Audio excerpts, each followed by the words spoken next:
കഴിഞ്ഞ ദിവസം ഞാനൊരു വീഡിയോ എൻ്റെ പ്രിയപ്പെട്ട പ്രേക്ഷകരുടെ ശ്രദ്ധയിൽപ്പെടുത്തിയിരുന്നു. പക്ഷെ അത് വേണ്ടത്ര ആളുകൾ ശ്രദ്ധിച്ചില്ല എന്നുള്ളതാണ്. Kochi Palluruthy saint Rita's school public സ്കൂളിൽ കഴിഞ്ഞ ഏതാനും ദിവസങ്ങൾക്ക് മുമ്പ് ഒരു വലിയൊരു ഇഷ്യൂ നടന്നു. അതായത് ആ സ്കൂളിൽ പഠിക്കുന്ന ഒരു മുസ്ലിം പെൺകുട്ടി, 8ാം ക്ലാസ്സിൽ പഠിക്കുന്ന ഒരു മുസ്ലിം പെൺകുട്ടി, ആ കുട്ടിയുടെ വിശ്വാസപ്രകാരമുള്ള ഹിജാബ് ധരിച്ചുകൊണ്ടാണ് ആ സ്കൂളിലേക്ക് എത്തിയത്. ആ കുട്ടി യൂണിഫോം ആണ്, എന്നാൽ തല മറച്ചിട്ടുള്ള രീതിയിലാണ് ആ കുട്ടി സ്കൂളിൽ വന്നത്.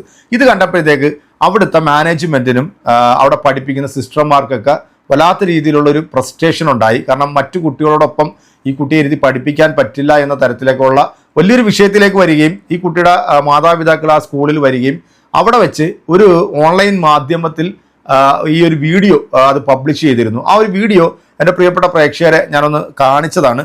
ആ കുട്ടി ആ ഒരു വേഷം ധരിച്ചു വരുമ്പോൾ ആ സ്കൂളിൽ പഠിപ്പിക്കുന്ന ക്രൈസ്തവ മാനേജ്മെന്റ് സ്കൂള് അവിടുത്തെ PTA മെമ്പർമാർ, ആ PTA മെമ്പറിനെയൊക്കെ കണ്ടാൽ നിങ്ങൾക്ക് മനസ്സിലാവും വിവരം എന്ന് പറയുന്നത് ഇവൻ്റെ ഒന്നും അടുത്തൂടെ പോയിട്ടില്ല എന്നുള്ളത് നമുക്ക് മനസ്സിലായി. കാരണം വെച്ച് കഴിഞ്ഞാൽ ഈ ഒരു വിഷയം ഇത്രയും വലിയ രീതിയിൽ ഇപ്പോൾ സമൂഹ മാധ്യമങ്ങളിലും ദൃശ്യമാധ്യമങ്ങളിലും ചർച്ച ചെയ്യണം എന്നുണ്ടെങ്കിൽ അത് അവരുടെ കഴിവുകേട് കൊണ്ട് മാത്രമാണ്. കാരണം ആ സ്കൂളിൽ പഠിക്കുന്ന മറ്റു കുട്ടികൾക്ക് ഈ കുട്ടി ഹിജാബ് ധരിച്ചു വന്നു കഴിഞ്ഞാൽ എന്താണ് പ്രശ്നം?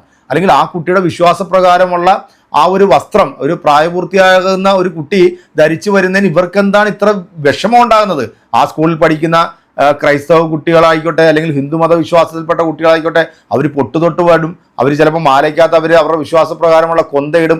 ഇതെന്താണ് മറ്റുള്ളവർക്ക് പ്രശ്നം? ഇപ്പം നമ്മൾ കേരളത്തിലുള്ള ക്രൈസ്തവ മാനേജ്മെൻറ്റ് സ്കൂളായിക്കോട്ടെ, അല്ലെങ്കിൽ മുസ്ലിം മാനേജ്മെൻറ്റ് സ്കൂളിലായിക്കോട്ടെ, മുസ്ലിം മാനേജ്മെൻറ്റ് സ്കൂളിലാണ് ഇത്തരത്തിലൊരു പ്രശ്നം, അല്ലെങ്കിൽ ഏതെങ്കിലും മറ്റു മതവിഭാഗത്തിൽപ്പെട്ടിട്ടുള്ള കുട്ടികൾക്ക് ഈ രീതിയിൽ അവിടുത്തെ മാനേജ്മെൻറ്റിൻ്റെ ഭാഗത്തു നിന്നോ അല്ലെങ്കിൽ അവിടുത്തെ ടീച്ചേഴ്സിൻ്റെ ഭാഗത്തു നിന്നോ ഒരു വിഷയം ഉണ്ടാകും, നീ ഇനി പൊട്ടുതൊട്ട് വരാൻ പാടില്ല, നീ മാലയ്ക്കകത്ത് കൊന്തയിട്ട് വരാൻ പാടില്ല എന്ന് പറഞ്ഞു കഴിഞ്ഞാൽ എന്താകും നമ്മുടെ നാടിൻ്റെ ഒരു അവസ്ഥ എന്നുള്ളത് നിങ്ങൾ മനസ്സിലാക്കണം. കാരണം ഈ ഒരു സെൻറ്റ് റീത്ത സ്കൂളിൽ ഈ ഒരു വിഷയം നടന്നപ്പോൾ ആ കുട്ടിയുടെ ബാപ്പയും ഉമ്മയും കൂടെ ഉണ്ടായിരുന്ന രണ്ടുപേരും കൂടെ ഈ സ്കൂളിലേക്ക് വന്നു.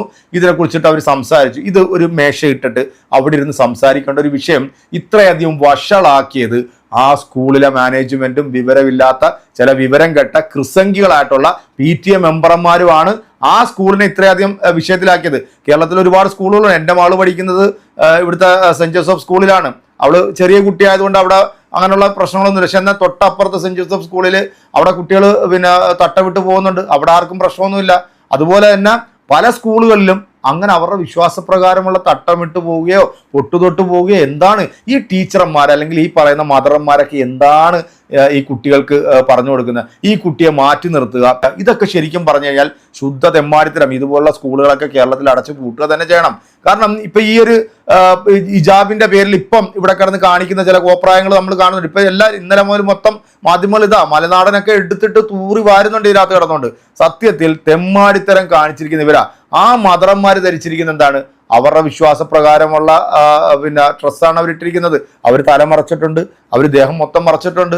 അവര് ഈ കന്യാസ്ത്രീകളായിട്ടുള്ള സ്ത്രീകൾ അവർ വേറെ ഏതെങ്കിലും വിദ്യാഭ്യാസം പഠിക്കാൻ വേണ്ടി ഏതെങ്കിലും സ്ഥാപനങ്ങളിൽ പോവുകയാണെങ്കിൽ അവർ ആ വേഷത്തിൽ തന്നെയാണ് പോകുന്നത്. അല്ലാതെ ഒരിക്കലും അവർ ആ സ്കൂളിൻ്റെ ഡ്രസ് കോഡിലോ അല്ലെങ്കിൽ ആ സ്കൂള് പറയുന്ന രീതിയിലല്ല അവർ പോകുന്നത്. കാരണം അത് അവരുടെ വിശ്വാസമാണ്.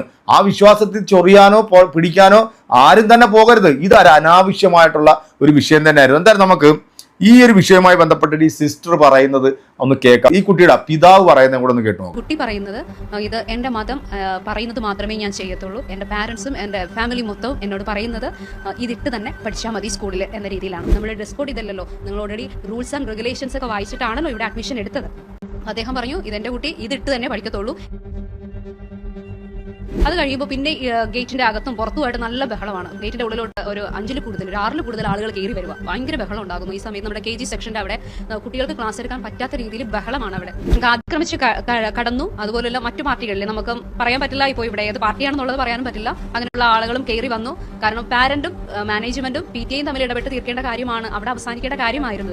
ഇന്നയാൾക്ക് ഇന്നിടാം, ഇന്നയാൾക്ക് ഇതിടാം എന്ന് ഒരിക്കലും ഒരു സ്റ്റാൻഡേർഡ് റൂൾസ് നമുക്ക് എഴുതി ചേർക്കാൻ പറ്റില്ല. കാരണം നമ്മളെല്ലാവരും ഈക്വൽ ആണ്. ഒരു ഈക്വാലിറ്റി കീപ്പ് ചെയ്യാൻ വേണ്ടിയിട്ടാണ് ഇങ്ങനെ ഒരു യൂണിഫോം നമ്മൾ പ്രിസ്ക്രൈബ് ചെയ്യുന്നത്, മാനേജ്മെന്റ് പ്രിസ്ക്രൈബ് ചെയ്യുന്നത്. അതിനോട് അവർ സഹകരിക്കുന്നില്ല. പാരന്റ്സിന്റെ നിർബന്ധം മൂലം അത് ധരിക്കേണ്ടി വരുന്നത് കൊണ്ട് സ്കൂളിലേക്ക് വരുമ്പോൾ അവരുടെ ഒരു ബുദ്ധിമുട്ട് കുട്ടികൾ മാനസികമായിട്ട് അനുഭവിക്കുന്നു എന്നാണ് പാരന്റ്സിന്റെ ഭാഗത്തുനിന്ന് അറിയാൻ കഴിഞ്ഞത്. പക്ഷേ അവരെ ഫോഴ്സ്ഫുള്ളി അങ്ങനെ വിടാവുള്ളൂ എന്ന് പറയുന്നുണ്ട്. അദ്ദേഹം പറഞ്ഞു ഇതെൻ്റെ കുട്ടി ഇതിട്ട് തന്നെ പഠിക്കത്തുള്ളൂ. ഈ പറഞ്ഞു നിൽക്കുന്ന സമയത്ത് മദറും വരുന്നുണ്ട്, ഒപ്പം രണ്ടുപേരും കൂടെ കയറി വരുന്നുണ്ട്. കയറി വന്ന് ഒരു റേസിംഗ് രീതിയിലാണ് നമ്മളോട് സംസാരിക്കുന്നത്. അദ്ദേഹം പറയുന്നുണ്ട് അദ്ദേഹത്തിൻ്റെ പാർട്ടിയും കാര്യങ്ങളൊക്കെ നമ്മളോട് പറയുന്നുണ്ട്. ഞാൻ ഇവിടുത്തെ വൈസ് പ്രസിഡന്റ് ആണെന്ന രീതിയിലൊക്കെ സംസാരിക്കുന്നുണ്ട്. ഓക്കെ, അദ്ദേഹം കാര്യം എന്താണ് തിരക്കി, നമ്മൾ ജസ്റ്റ് കാര്യം ഒന്ന് പറഞ്ഞു. അത് കഴിയുമ്പോൾ പിന്നെ ഗേറ്റിൻ്റെ അകത്തും പുറത്തുമായിട്ട് നല്ല ബഹളമാണ്. ഗേറ്റിൻ്റെ ഉള്ളിലോട്ട് ഒരു 5-ൽ കൂടുതൽ, ഒരു 6-ൽ കൂടുതൽ ആളുകൾ കയറി വരിക. ഭയങ്കര ബഹളം ഉണ്ടാകുന്നു. ഈ സമയത്ത് നമ്മുടെ KG സെക്ഷൻ്റെ അവിടെ കുട്ടികൾക്ക് ക്ലാസ് എടുക്കാൻ പറ്റാത്ത രീതിയിൽ ബഹളമാണ്. അവിടെ കുഞ്ഞുങ്ങളാണ്, അവർ പേടിക്കുന്ന സമയം കൂടെയാണ്. ഈ ബഹളമൊക്കെ കേട്ടിട്ട് ഉടനെ തന്നെ നമ്മൾ അവിടുത്തെ വിൻഡോസൊക്കെ ക്ലോസ് ചെയ്തു, കുട്ടികളെ സേഫ് ആകാൻ വേണ്ടിയിട്ട്. ഒപ്പം ആ 9:30 എന്നൊരു സമയത്ത് നമ്മുടെ KG സെക്ഷൻ അപ്പോഴാണ് അവർ വീട്ടിൽ നിന്ന് വരുന്നത്. അപ്പോഴാണ് നമ്മൾ അവർ അഡ്മിറ്റ് ചെയ്യുന്നത്. ഈ സമയത്ത് കുട്ടികൾ കാണുന്നുണ്ട്, പാരൻസ് കാണുന്നുണ്ട്. എല്ലാവർക്കും ഒരു ബുദ്ധിമുട്ട്, ഒരു പ്രഷർ, അപ്പം തന്നെ ഒരു ഫിയർ, ടെൻസ്ഡായി. എന്താ ഒരിക്കലും കാണാത്ത ഒരു സംഭവം, ഭയങ്കര ബഹളവും കാര്യങ്ങളൊക്കെയാണ് നടക്കുന്നതെന്ന് അവർക്ക് മനസ്സിലായി. ഉടനെ തന്നെ എനിക്ക് മനസ്സിലായി. ഞാൻ ഉടനെ തന്നെ നമ്മുടെ ഒരു ക്രമസമാധാനം തകർക്കുന്ന രീതിയിൽ, സ്കൂളിൻ്റെ ക്രമസമാധാനം തകർക്കുന്ന രീതിയിലാണ് കാര്യങ്ങൾ പോകുന്നത് കണ്ടപ്പോൾ ഉടനെ പള്ളുരുത്തി പോലീസ് സ്റ്റേഷനിൽ നമ്മൾ അറിയിച്ചു. അതിന് പ്രകാരം അവിടുന്ന് പോലീസ് ഓഫീസേഴ്സ് വന്നു. SI ഉൾപ്പെടെയുള്ളവരെ ഈ പാരൻസിനെയും കുട്ടിയെയും ഓഫീസിൻ്റെ ഉള്ളിലോട്ട് വിളിപ്പിച്ച് നമ്മുടെ റൂൾസ് ആൻഡ് റെഗുലേഷൻ, ഇതെല്ലാം ഇവിടുത്തെ റൂൾസ് ആൻഡ് റെഗുലേഷൻസ്, ഇത് നോക്കി നിങ്ങൾക്ക് ഫോളോ ചെയ്താൽ പോരാ, അല്ലെങ്കിൽ TC മേടിച്ച് നിങ്ങൾ പൊക്കോളൂ. എന്നിട്ടും അദ്ദേഹം ഇതിന് സമ്മതിക്കുന്നില്ല എന്നുള്ളതാണ് യാഥാർത്ഥ്യം. നിങ്ങൾ ആ കുട്ടി ഇട്ടിരിക്കുന്ന ഡ്രസ് കണ്ടല്ലോ അല്ലെ, ആ ഡ്രസ് കോഡിലാണ്. പക്ഷെ അതിന്റെ വിശ്വാസപ്രകാരമുള്ള ഹിജാബാണ് ആ കൊച്ചു ധരിച്ചത്. അപ്പൊ ഇതിട്ടുകൊണ്ട് അവിടെ പഠിപ്പിക്കില്ല എന്നൊരു ദാർഢ്യമാണ് അവിടുത്തെ PTA മെമ്പർമാരെടുത്തിരിക്കുന്നത്. PTA എന്ന് പറഞ്ഞാൽ ഒരു ഒന്നാം തരം ക്രിസംഖികളായിരിക്കാം ഈ ഊളകൾ. അതുകൊണ്ടാണ് ആ സ്കൂളിന്റെ ക്രെഡിബിലിറ്റി പോകുന്നതെന്ന് പറയാതിരിക്കാൻ വയ്യ. ഇപ്പൊ ഇയാൾ പറയുന്നതും കൂടെ നിങ്ങളൊന്ന് കേട്ടു. എന്താണെന്ന് വെച്ചാൽ സ്കൂൾ അധികാരികൾ പറഞ്ഞത്, ഞാൻ അവിടെ സ്കൂളിൽ ചേരുമ്പോൾ പിന്നെ ഒരു ഫോം, ടേംസ് ആൻഡ് കണ്ടീഷന്റെ ഒരു ഫോം, ഇതെല്ലാം നിർബന്ധിച്ചുകൊണ്ട് എഴുതി ഒപ്പിട്ട് കൊടുത്തത്. ഈ പ്രശ്നം നടന്നപ്പോൾ, ഈ വെള്ളിയാഴ്ച പ്രശ്നം നടന്നപ്പോൾ പോലീസ് വന്നിരുന്നു. അപ്പൊ ഞാൻ കൊടുത്തിരിക്കുന്ന ഡോക്യുമെന്റിന്റെ ഫയലിൽ നിന്ന് അവർ ഞാൻ സൈൻ ചെയ്ത് കൊടുത്ത പേപ്പർ എന്ന് പറഞ്ഞിട്ട് കാണിച്ചേക്കുന്നത്. എന്റെ സ്റ്റാപ്ലർ പിന്നുണ്ട്. ഇതിലെവിടെയാണ് ഈ രക്ഷിതാവെന്ന നിലയ്ക്ക് ഞാൻ ഒപ്പിട്ടിരിക്കുന്നത്. അത് ഒന്ന്.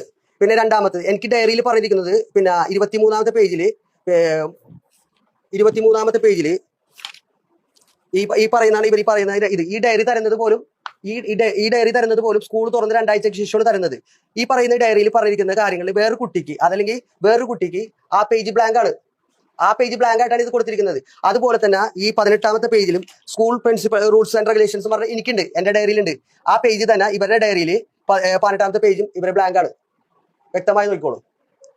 ഇതെല്ലാം ഇത് കൂടാണ്ട് പിന്നെ കുട്ടിയോട് ഞാൻ ഏറ്റവും കൂടുതൽ അവിടെ ഉച്ചെടുക്കാനുള്ള വിഷയം, അവിടെ സ്കൂളിൽ അത്രയും സംസാരിക്കാനുള്ള വിഷയം, എന്റെ കുട്ടിയോട് വളരെ മോശം സമീപനമാണ് ആ ക്ലാസ് ടീച്ചർ പ്രിൻസിപ്പളും സ്വീകരിച്ചെന്ന് വെച്ചാൽ അവളെ മാറ്റി നിർത്തുക, അകറ്റി നിർത്തുക, ഒറ്റയ്ക്ക് ഇരുത്തുക, പിന്നെ ആൺകുട്ടികളുടെ ഇടയിൽ ഇരുത്തുക, വളരെ മോശമായിട്ട് അഹങ്കാരിയാണെന്ന് പറയുക, ധാർഷ്ട്യമായിട്ടാണ്, വളരെ ധാർഷ്ട്യത്തോടുകൂടിയാണ് സംസാരിക്കുന്നത്. ഭയങ്കര അത് കൊച്ചിന് മാനസികമായിട്ട് വളരെയധികം ബുദ്ധിമുട്ടുണ്ടാക്കിയിട്ടുണ്ടായിരുന്നു. ഇതെല്ലാം കഴിഞ്ഞ് എന്റെ മോള് ഇവിടെ എന്റെ അടുത്ത് വന്നിട്ട് കരഞ്ഞാ പറഞ്ഞു, അപ്പൊ എനിക്ക് ഇനി അവിടെ പഠിക്കാനായിട്ട് ഭയങ്കര ബുദ്ധിമുട്ടുണ്ടാണ്, ഇന്ന കാര്യങ്ങളാണ്. എന്റെ മകൾക്ക് ഉണ്ടാകുന്ന ഒരു എന്റെ മകൾ പഠിക്കണ്ടേ, എന്റെ മകൾക്ക് ഉണ്ടായ കാര്യങ്ങൾ ചിന്തി ചോദിക്കണ്ടേ? അപ്പൊ ഇവരെന്താണ് ചോദിക്കുമ്പോ ഇവരുടെ നിലപാടെന്താണ് ഇങ്ങനെ പറയുന്നത്? എനിക്ക് മനസ്സിലാകുന്നില്ല.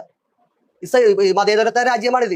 ഇതേ ക്രിസ്ത്യൻ മാനേജ്മെന്റിൽ പഠിച്ചിരുന്നതാണ് എന്റെ മൂത്ത 3 മക്കളും 10ാം ക്ലാസ് വരെ ക്രിസ്ത്യൻ മാനേജ്മെന്റ് ഫാത്തിമ സ്കൂളിലാണ് പഠിച്ചത്. അവിടെ തട്ടുവിടാൻ യാതൊരു ബുദ്ധിമുട്ടില്ല. ഇവിടുത്തെ ഇന്റർനാഷണൽ ലെവലിൽ നടത്തുന്ന ഒരു സ്കൂളാണ് ഡെൽറ്റ സ്കൂൾ. അവിടെ തട്ടുവിടുന്നതിന് വിഷയമില്ല. പിന്നെ അവർ ലേഡീസ് കോൺവെന്റ് സ്കൂൾ, അവിടെയും തട്ടുവിടുന്നതിന് വിഷയമില്ല. പിന്നെ ഡോൺ ബോസ്കോ സ്കൂൾ, അവിടെയും വിഷയമില്ല. നിങ്ങൾ ഈ ഒരു വീഡിയോ കണ്ടല്ലോ അല്ലെ, ഇതിനെ ഇത്രയും വഷളാക്കിയത് ആരാണ്? ഈ ക്രൈസ്തവ മാനേജ്മെന്റ് സ്കൂളിലെ PTA എന്ന് പറയുന്ന ക്രിസംഖി മനോഭാവമുള്ള ആ 2 സാധനത്തിന് നിങ്ങൾ കണ്ടല്ലോ അല്ലെ.